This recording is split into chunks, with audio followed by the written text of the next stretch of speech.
Perguntas feitas num seminário que proferimos durante a Assembleia Geral da Federação Espírita da Flórida, cujo tema do seminário foi o Espiritismo, a Casa Espírita e o Espírita.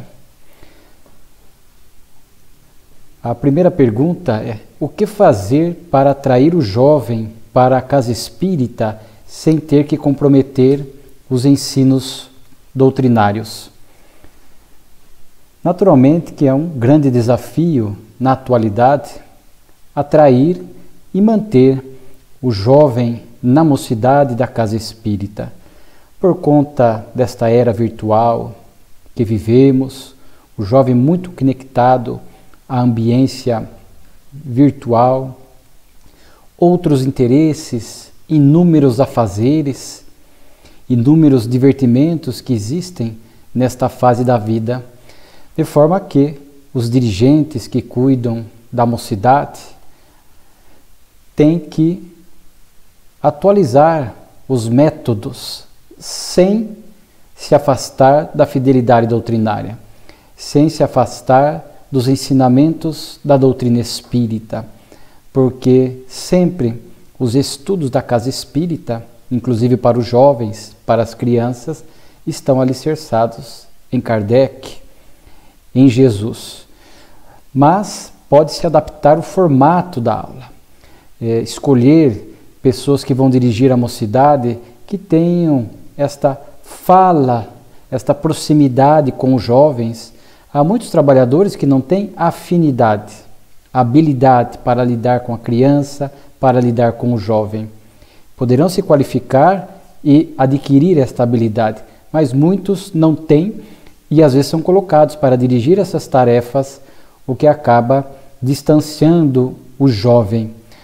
Hoje em dia, nós temos que ir mantendo esta fidelidade aos ensinos da doutrina, sem procurar fazer qualquer tipo de barganha em nome de atrair quantidade, mas perder qualidade.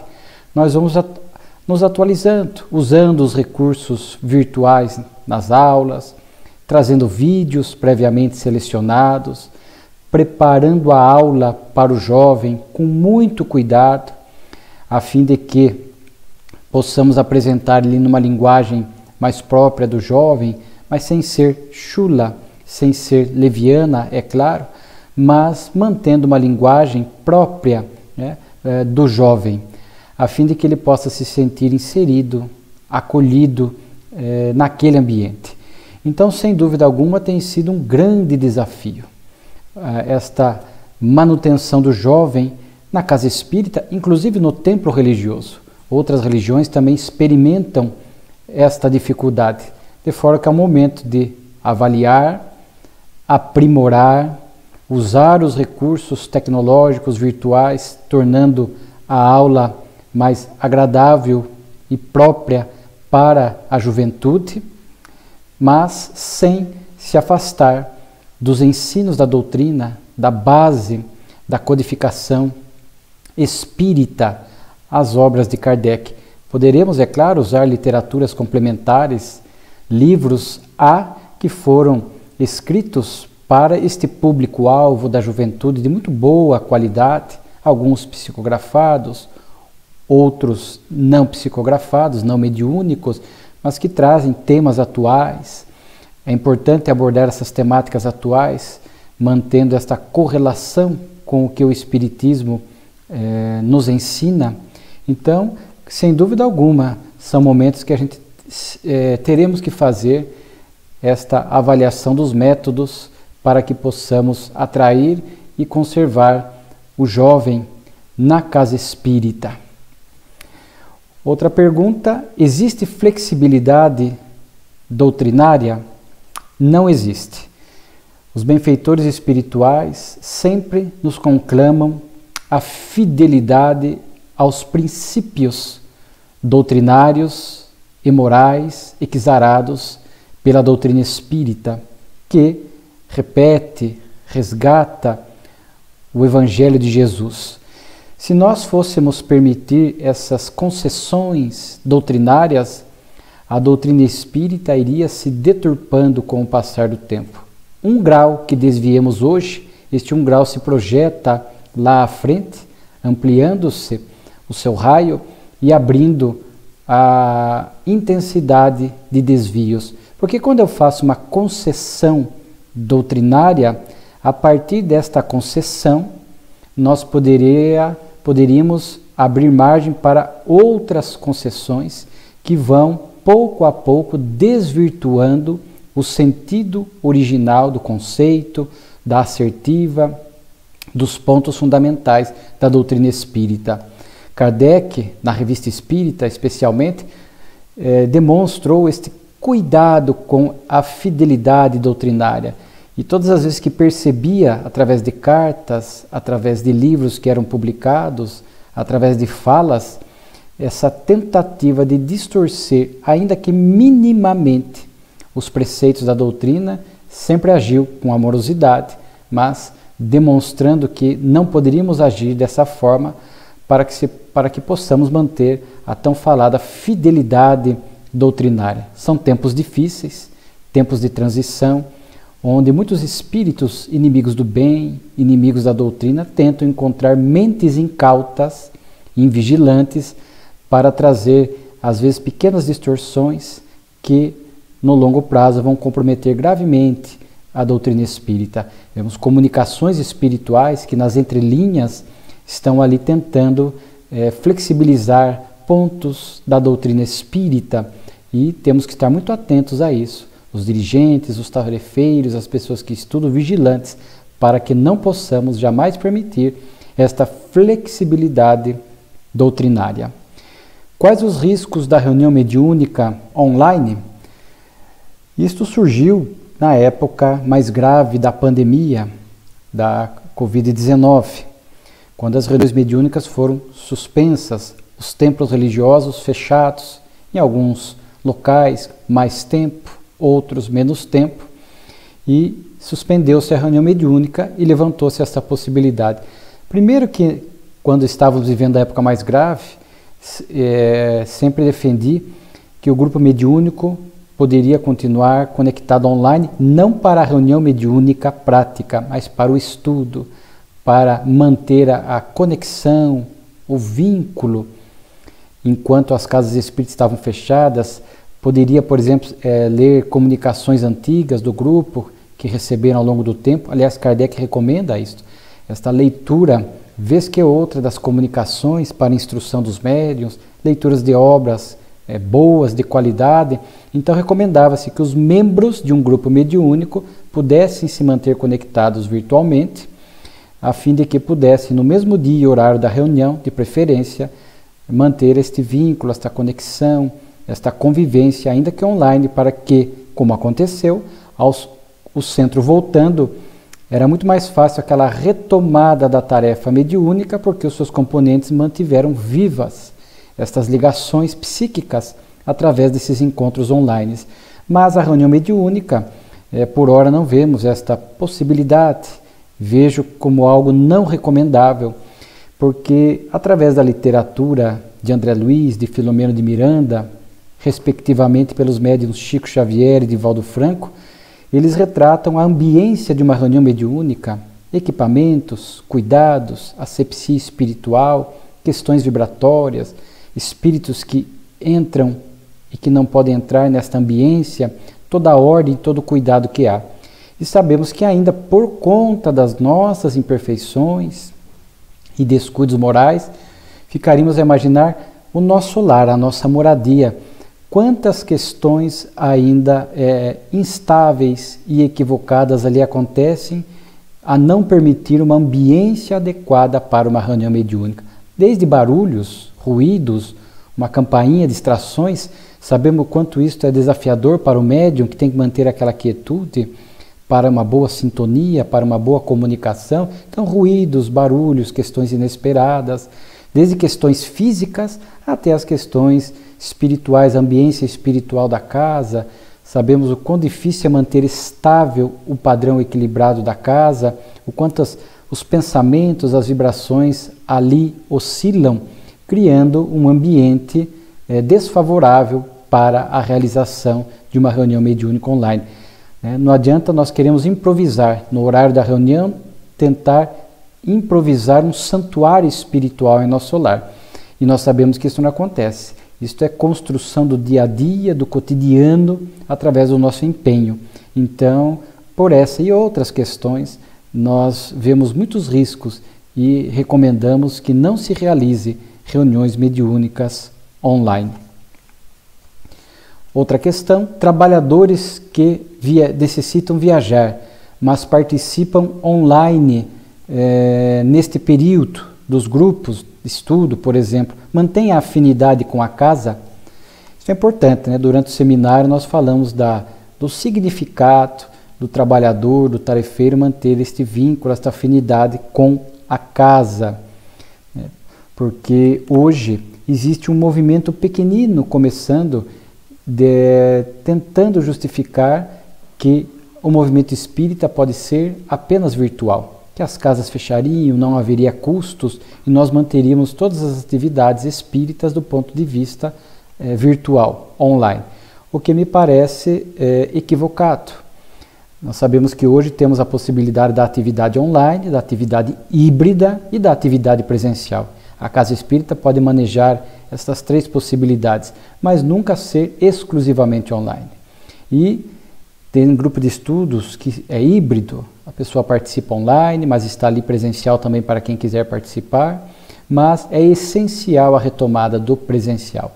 Se não de 100% das atividades, de grande parte das atividades, necessitamos do presencial, do olhar, da proximidade, do abraço, desta convivência que a casa espírita nos propicia. Então, o presencial é essencial para a manutenção das tarefas da casa espírita e também para esta construção e manutenção de vínculos de convivência que vamos erigindo ali na família espírita. Embora, repito, possamos ter atividades online, também possamos ter atividade híbrida. Agora, na questão da pergunta, plenamente justificável, quando surgem afazeres, compromissos profissionais, familiares, onde o trabalhador tem que se ausentar por algumas semanas e alguns meses, e se o seu grupo de estudo, a sua casa espírita oferece a atividade híbrida ou online, naturalmente que ele poderá aproveitar este recurso para participar enquanto está presente o impedimento e mantém sim vínculos de afinidade, vínculos fluídicos e espirituais com a casa e com os companheiros de estudo. Recordo-me que um companheiro, médium vidente, muito equilibrado do nosso movimento espírita aqui do interior de São Paulo, da cidade onde eu resido, Itapetininga, ele falava que enquanto as atividades estavam apenas online, pelas questões mais graves da pandemia, no momento do estudo, embora os componentes do estudo estivessem em suas casas, reunidos online, no centro espírita era projetado o estudo. Era uma tela plasmada onde o estudo ali estava sendo reproduzido na ambiência espiritual da casa. Então vemos esses recursos para demonstrar que há possibilidade desta manutenção de vínculo. Mas nessas circunstâncias, o que não se pode é a pessoa ausentar-se das tarefas, não estar na casa espírita por questões de preguiça, de mera acomodação, de fugas variadas. Ausentará apenas em casos necessários, porque há pessoas que permanecem no online 100% e já poderiam estar presente em algumas, se não em todas, em algumas atividades presenciais da casa para a construção de vínculos e manutenção de ligações com a casa espírita, conforme falamos. Mas nessas circunstâncias apresentadas na questão, justificável. O que não se pode é por comodismo, por preguiça, optar-se por não estar na casa espírita e abandonando as tarefas presenciais. Isto vai gerando uma acomodação, abre-se possibilidades obsessivas, cria-se uma rotina e que depois fica difícil para que a criatura possa se livrar desse comportamento e retomar algumas das atividades presenciais da casa espírita. Quais seriam as medidas amargas que nós comentamos no seminário, que os dirigentes, muitas vezes percebendo que algumas questões da casa espírita não estão bem alinhadas, naturalmente que precisam tomar medidas amargas, com amorosidade, com respeito ao conversar com as pessoas, com os tarefeiros que estão em equívoco. E eu citei exemplos em nossa casa espírita, onde participando da diretoria executiva tivemos que tomar medidas amargas, afastar dirigentes, substituindo, fechando um grupo de estudo que não cumpria com a sua finalidade, mas jamais expulsando as pessoas da casa espírita, sempre oferecendo as demais tarefas da casa espírita, como disse, com profunda amorosidade e explicando doutrinariamente o motivo das medidas. Citamos um grupo mediúnico, que foi suspensa a atividade de 3 grupos mediúnicos, porque os médiuns estavam, em sua maioria, perturbados, e o dirigente da época, há 30 anos, suspendeu por 1 ano para que se unissem para estudar melhor a mediunidade e retomassem a atividade mediúnica depois, o que surtiu muito efeito. Então, na gestão da casa espírita, nós não podemos nos omitir diante dos problemas que estamos vendo. Kardec foi modelo e exemplo para nós. Na Revista Espírita, muitas ideias e submovimentos que começavam, Kardec, com muita destreza, com muita rapidez e amorosidade, escrevia na Revista Espírita, já demonstrando o equívoco dessas práticas, para que elas não pudessem crescer. Dirigentes, tarefeiros, deveremos seguir o modelo de Kardec e agir com rapidez nessas questões, porque muitas questões o tempo por si só não vai resolver. Pelo contrário, o problema agrava e depois fica mais difícil. Então há momentos da casa espírita em que nós temos que dialogar mais de perto com alguns trabalhadores, às vezes o passista com alguma conduta inadequada, o médium, e ali o fazemos separadamente para não expô-lo no grupo. Mais de um dirigente conversando, 2 ou 3, para que não fique apenas um falando com um e depois possa se tentar distorcer o que foi dito, mas com muita amorosidade, demonstrando o cuidado e o amor que temos pelo trabalhador que está se equivocando, a fim de que ele possa realinhar o passo. Se melindrar, se ausentar da casa espírita, abandonar a casa espírita, é uma opção dele. Mas nós não podemos, por medo do trabalhador se ausentar, permitir que a tarefa continue problemática, podendo trazer consequências muito mais graves para a casa espírita. Em nome do interesse coletivo que predomina, nós teremos que agir muitas vezes tomando essas medidas que se alinham com a fidelidade doutrinária, mas mantendo um profundo respeito e amor na forma como vamos tratar essa questão. O que fazer quando a direção da casa está em desacordo e desarmonia?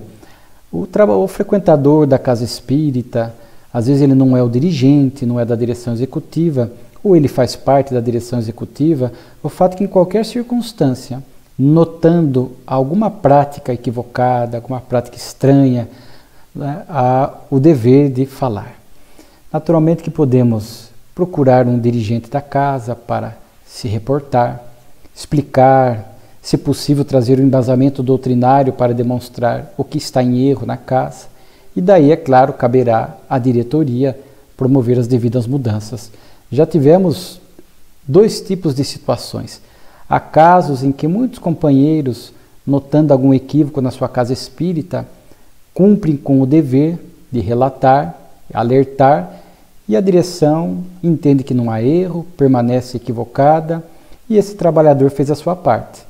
Ele poderá permanecer ali na casa, se sentir bem, se for algo que não seja tão grave, que comprometa gravemente a tarefa da casa, ou já vimos alguns que eram desvios tão graves, que o trabalhador, após advertir, conversar, pode ser pessoalmente, uma ligação telefônica, uma caixa de sugestão na casa espírita, há alguns que depois optam por trocar de casa, vão procurando casas mais fiéis à doutrina, a Kardec.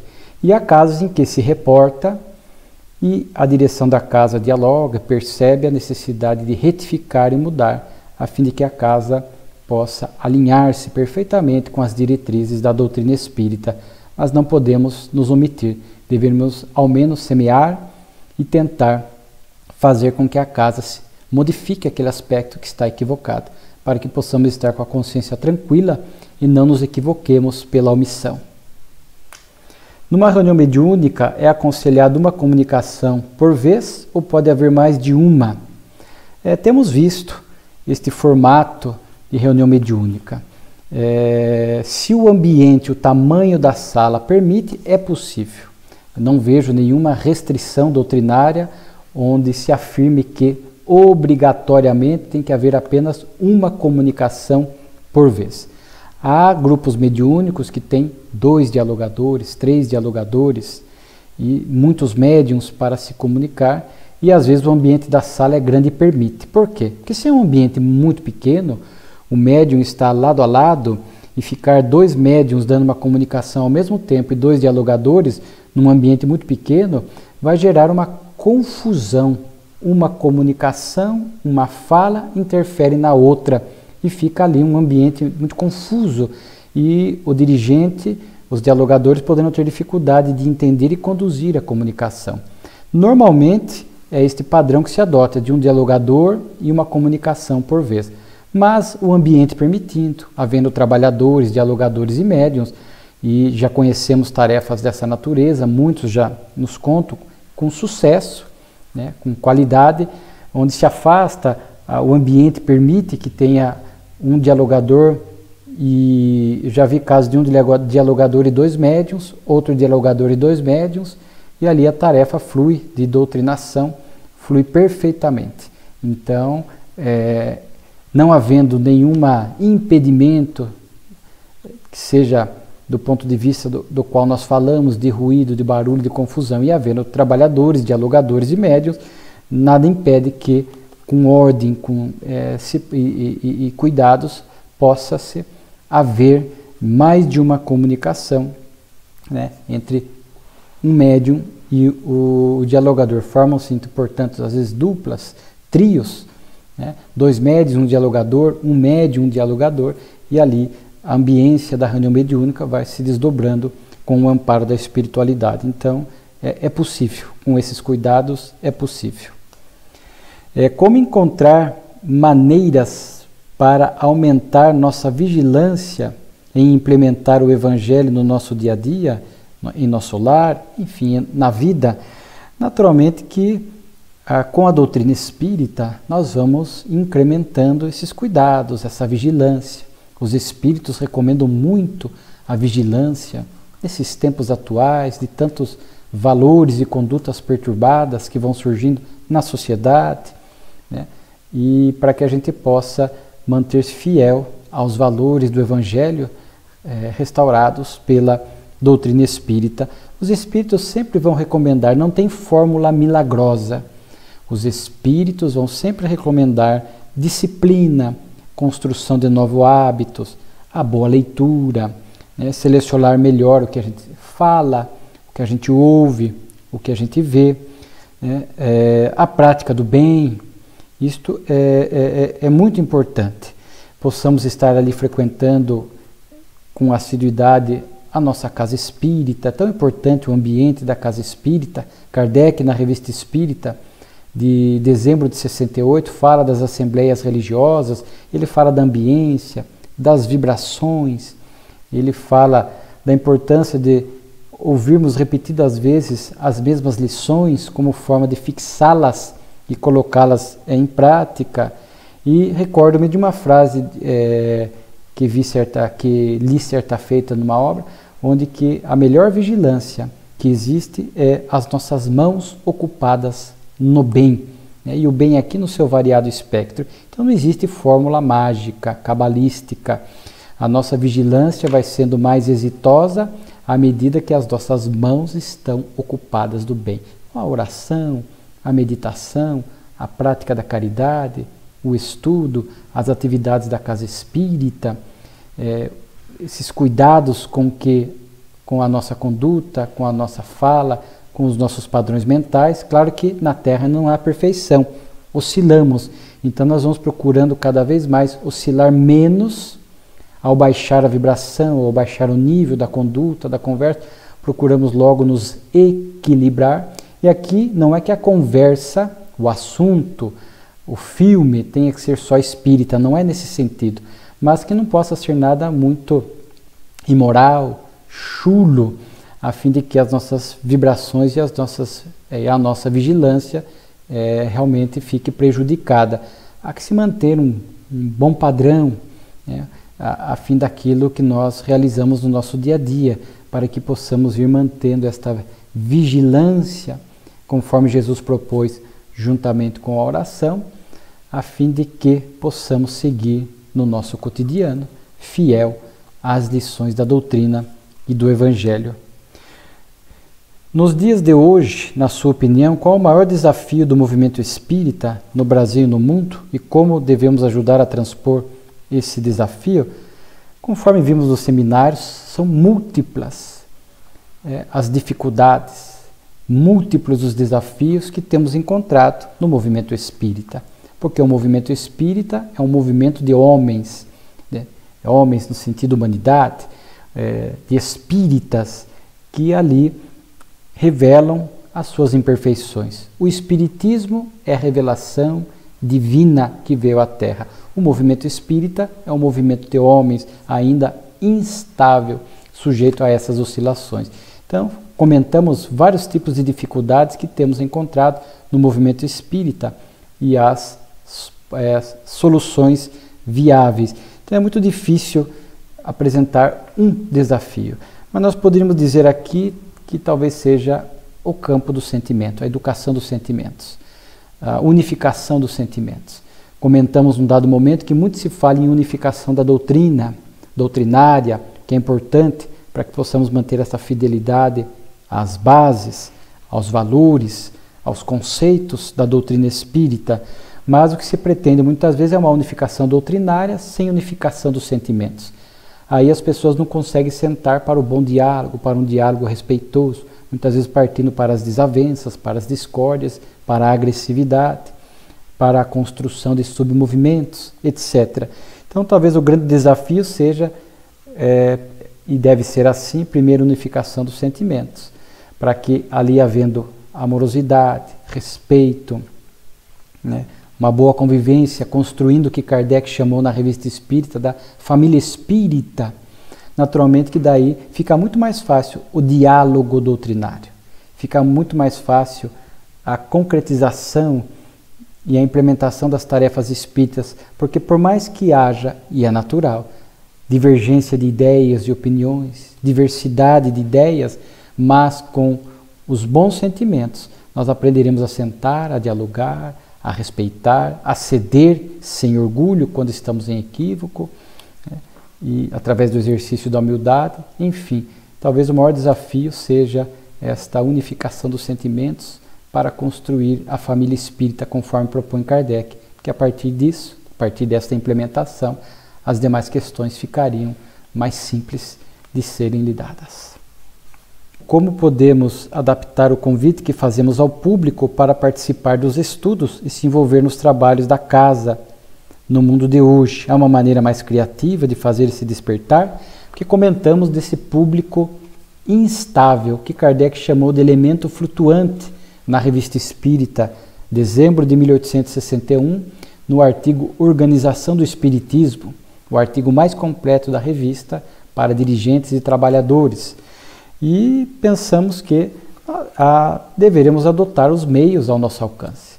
Seja ali no verbal mesmo, eu sou dirigente do Dia de Evangelho e Passe da nossa casa, que aparece em 100, 120 pessoas, e ao longo de anos poucas se dispuseram a buscar o estudo na casa espírita. Então a gente faz ali o marketing verbal. Falamos do estudo, banners, divulgações, que as pessoas possam visualmente identificar as tarefas que a casa espírita oferece, vez que outra abordar a temática da importância das tarefas da casa espírita, abraçá-las, a importância, o que o grupo de estudos não propicia, o que a tarefa, ser passista, ser médium, ser atendente fraterno, quantas coisas aprendemos, quanto aprimoramos a nossa inteligência, a nossa moralidade, realizando, executando essas tarefas com disciplina, com responsabilidade. Hoje podemos incrementar o marketing digital, Muitas casas espíritas estão ali no Facebook, estão no Instagram.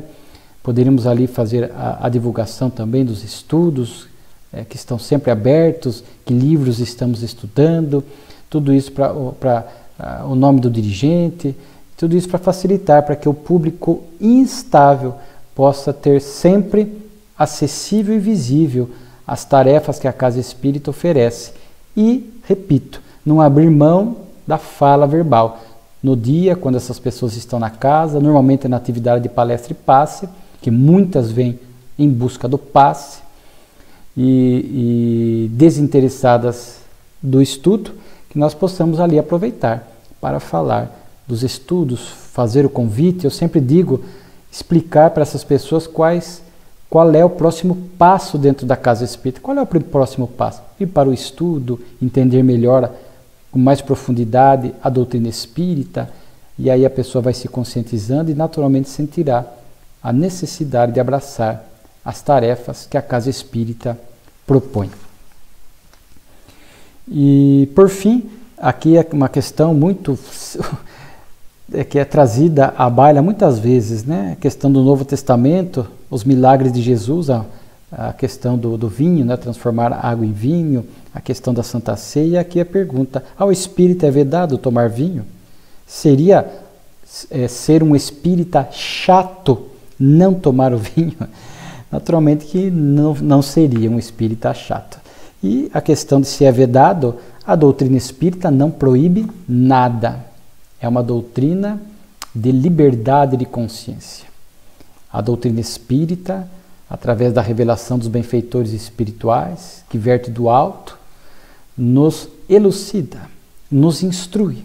E a partir dessas lições instrutivas, o indivíduo, pelo exercício do livre-arbítrio, ele vai escolhendo as suas condutas, vai promovendo as suas escolhas, vai se propondo disciplinas e novos hábitos, libertando-se do homem velho para construir o homem novo, utilizando-me das expressões do Evangelho. É muito comum alguns usarem a passagem do vinho do Evangelho para justificar os próprios vícios, né?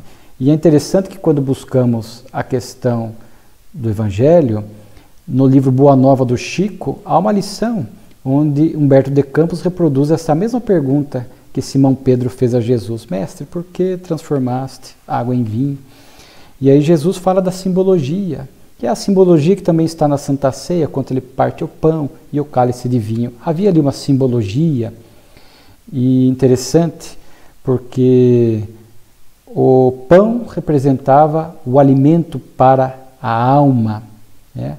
Então, este pão seria este alimento que nós precisamos para a alma, esse alimento que a doutrina espírita nos oferece, as lições, a instrução para nos libertar da ignorância. E o vinho simbolizaria, porque o vinho, pelo conteúdo alcoólico, gera um estado alterado de percepção e consciência. Então, este alimento que a doutrina espírita nos traz, que as lições do Evangelho nos trazem, gera este estado alterado de consciência, porque passamos a ter esta percepção mais completa da vida, né? A percepção espiritual, as leis de Deus, o sentido da existência. Então saímos deste senso comum da vida, do que muitos pensam, e vamos para este estado alterado, mais elevado, de percepção da vida, e deveremos, por consequência, nos esforçar para agir dessa forma. Mas essa questão é da consciência de cada um. Sabemos que pela lei do progresso, o ideal é que possamos nos libertar de todos os vícios, né? Mas é uma questão de cada um. Muitas pessoas se apegam muito em atirar pedras no vício do álcool, por exemplo, que é muito visível e muito presente na nossa sociedade, estatisticamente, mas se esquecem que há vícios morais, às vezes mais graves, que comprometem mais o indivíduo. De forma que essa questão, aliás, aqui, certa feita, vi um documentário que me parece bem plausível e razoável, que naquela época de Jesus e naqueles tempos antigos, a água não era uma água, era difícil a água potável, limpa, como nós temos hoje, né? Às vezes a água que as pessoas tinham no seu comum, no seu dia a dia, eram águas muitas vezes contaminadas, sujas, de forma que o vinho, naquela época, era uma bebida mais, acabava sendo algo mais saudável do que a água impura que se oferecia, né? Então, e a gente vê que em muitas culturas está presente a questão do vinho. Mas a doutrina espírita nos esclarece, né, que o ideal é que nós pudéssemos ir nos abdicando de todos os vícios, inclusive o álcool. E de forma que, voltando à questão, não há proibição.